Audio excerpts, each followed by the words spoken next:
Check post पर जब auto वाले को पुलिस वाला पकड़ लेता है और पकड़ लेने के बाद उसको चालान कर देता है, पैसे मांगने लगता है, बोलता है कि 1000 रुपये दे दो।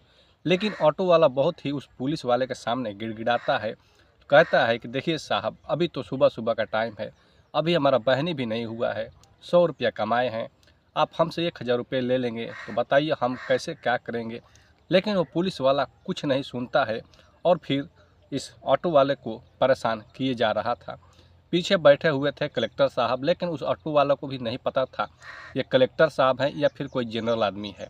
जो हवलदार जो था वो ऑटो वालों को परेशान कर रहा था, तो कलेक्टर साहब सब कुछ देख रहे थे लेकिन कुछ बोल नहीं रहे थे।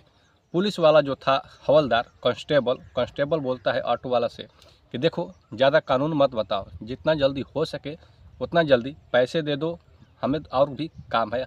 हमारा यही मतलब नहीं है कि हम तुम्हारे पीछे ही लगे रहेंगे कि तुम्हारा घर पर कागज़ छूटा या कहाँ छूटा।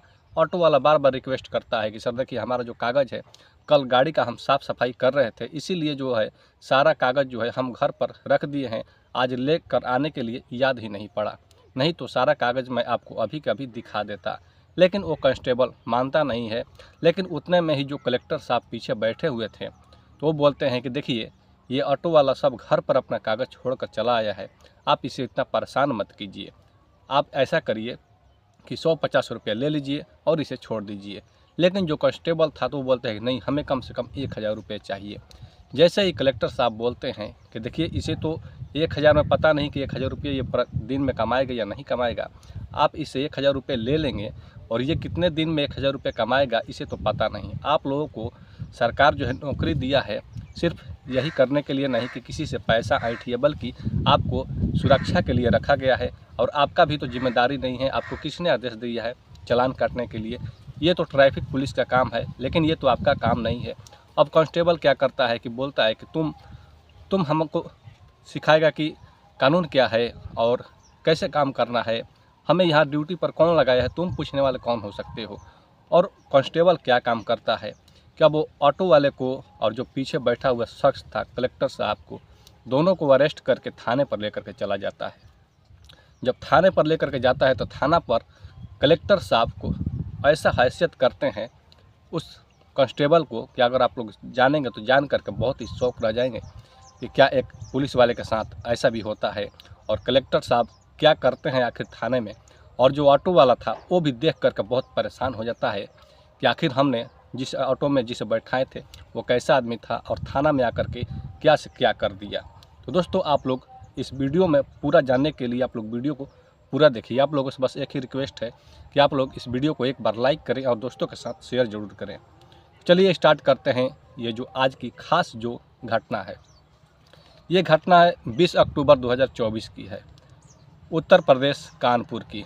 उत्तर प्रदेश कानपुर में एक बहुत ही गरीब फैमिली रहा करती थी, जो कि उस घर में एक लड़का था, अर्जुन सिंह उसका नाम था।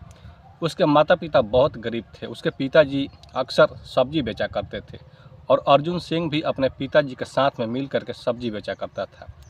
उस कलेक्टर साहब का अपने घर में पहले कोई वैल्यू नहीं था, एक पैसा के कलेक्टर साहब आदमी नहीं थे। उनके माता पिता अक्सर पहले से ही गरीब थे।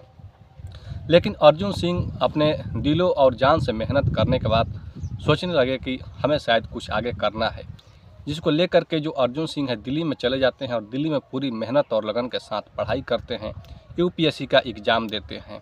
उनके पिताजी सब्जी बेचकर, उनकी माँ जो है मजदूरी करके अपने बेटे के लिए पैसा इकट्ठा करके, किसी से कर्ज लेकर के पैसा इकट्ठा करके अपने बेटे को देती है, पढ़ाती है और वो बेटा जो है यूपीएससी का एग्ज़ाम देता है और वो कलेक्टर बन जाता है। जब कलेक्टर बन जाता है तो घर पर आता है और घर पर खुशी का माहौल होता है। लेकिन जैसे ही ट्रेनिंग करके कलेक्टर साहब अपने घर पर आते हैं तो उनका दोस्त का फ़ोन आ जाता है।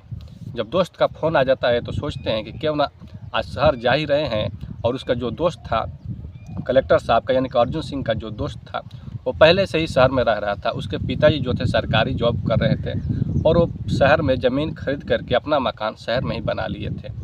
अब जब कलेक्टर साहब के पास फ़ोन आता है मित्र का, तो मित्र से तो मिलना भी ज़रूरी था कलेक्टर साहब को। वो क्या काम करते हैं कि एक ऑटो रिक्शा करते हैं और उसी ऑटो से चल देते हैं।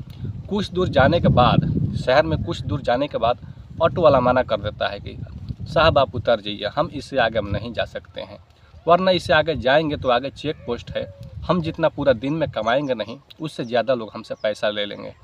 अब जो पीछे बैठा हुआ शख्स थे वो बोलते हैं कि तुम्हारे पास गाड़ी का कागज़ और गाड़ी तुम्हारे नाम पर है ना। ऑटो वाला बोलता है कि हाँ साहब, हमारे पास कागज़ भी है और गाड़ी हमारे नाम पर भी है। गाड़ी अभी हमने 1 साल पहले लिए थे, इसका किस्त भी अभी हम जमा ही कर रहे हैं, लेकिन फिर भी तुम क्यों बोल रहे हो कि तुमसे पैसा ले लेंगे। लेकिन जो ऑटो वाला था बार बार जिद पकड़ा था कि नहीं सर हम नहीं जाएंगे, नहीं भाई साहब हम नहीं जाएंगे। ऑटो वालों को तो ये भी नहीं पता था कि ये कलेक्टर साहब हैं या फिर कोई जनरल आदमी है। साफ साफ करके और जो ऑटो वाला है वो उनसे बात किया करता था। और जो पीछे बैठे कलेक्टर साहब सिर्फ शॉर्ट पहने थे, एक फुल पैंट पहने थे और उसके बाद सिवा चप्पल पहने थे, और उनके पास वैसा कुछ भी वर्दी नहीं था जिससे कि पता चले कि वो कलेक्टर साहब हैं या डीएम साहब हैं। लेकिन ऑटो वाला बार बार जिद किए जा रहा था और बोलता है कि हाँ साहब हमारे पास तो कागज़ है, लेकिन कल गाड़ी को हम धो रहे थे, गाड़ी का सफाई कर रहे थे, सारा कागज़ जो है हमारा घर पर छूट गया है। अगर मैं जाऊंगा चेक पोस्ट पर तो वो लोग जैसे तैसे करके बहाना बना के हमसे पैसा ले लेंगे, और पैसा वो भी बहुत ज़्यादा मांगते हैं।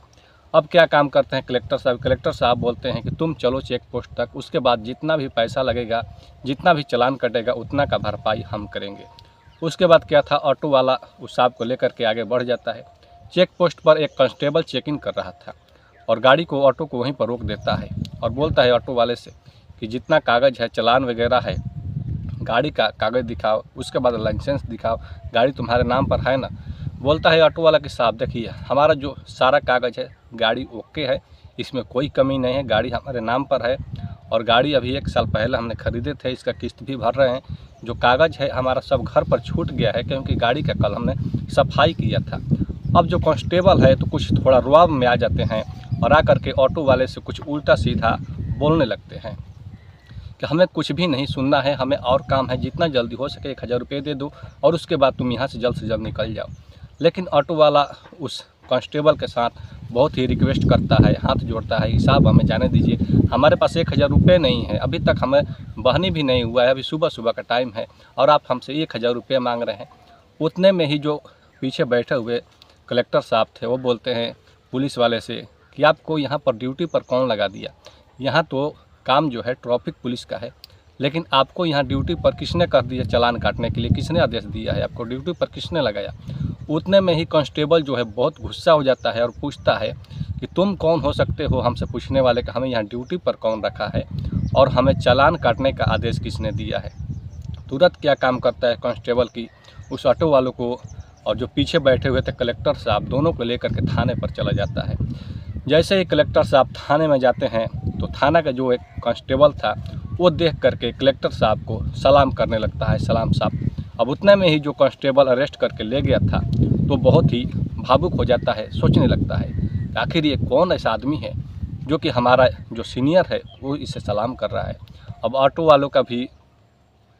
वाला भी सोचने लगता है कि आखिर ये कैसा आदमी है जिसे देख करके पुलिस वाले सलाम कर रहे हैं। उतने में ही थाना में पूरा हंगामा हो जाता है।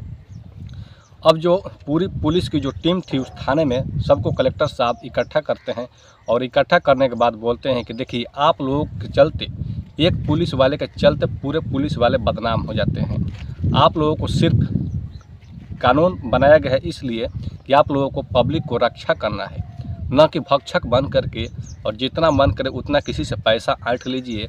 एक ऑटो रिक्शा वाला पूरे दिन में कितना पैसा कमाता है और आप लोग तुरंत में 1 मिनट में ही उससे 1000 रुपये ले करके अपने पॉकेट में डाल देंगे। वो बेचारा एक दिन में 1000 रुपये कमाएगा या नहीं कमाएगा, आप लोगों को तो उससे मतलब नहीं है, सिर्फ आपको अपना जेब भरना है। तो इस काम के लिए हमें नौकरी पर नहीं लगाया गया है।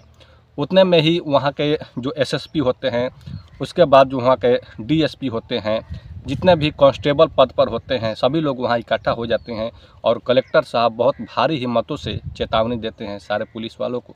और चेतावनी देने के बाद जो कांस्टेबल कलेक्टर साहब को अरेस्ट करके ले गया था उसे तो सस्पेंड कर दिया जाता है।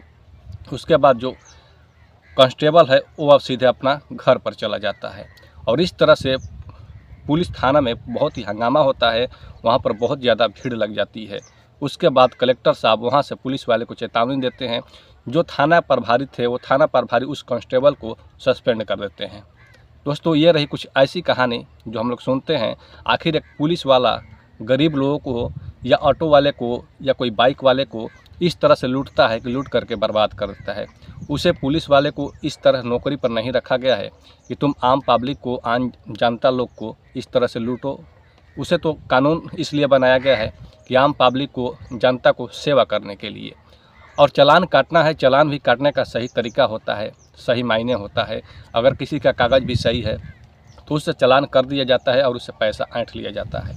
दोस्तों, आप लोगों को कहानी कैसी लगी आप लोग कमेंट सेक्शन में अपना राय ज़रूर बताएं। चैनल पर नए हैं तो चैनल को सब्सक्राइब करिए, वीडियो को थोड़ा सा लाइक करके और अपने दोस्तों के पास थोड़ा सा आगे बढ़ाने का कष्ट करें। मिलते हैं नेक्स्ट स्टोरी में। धन्यवाद।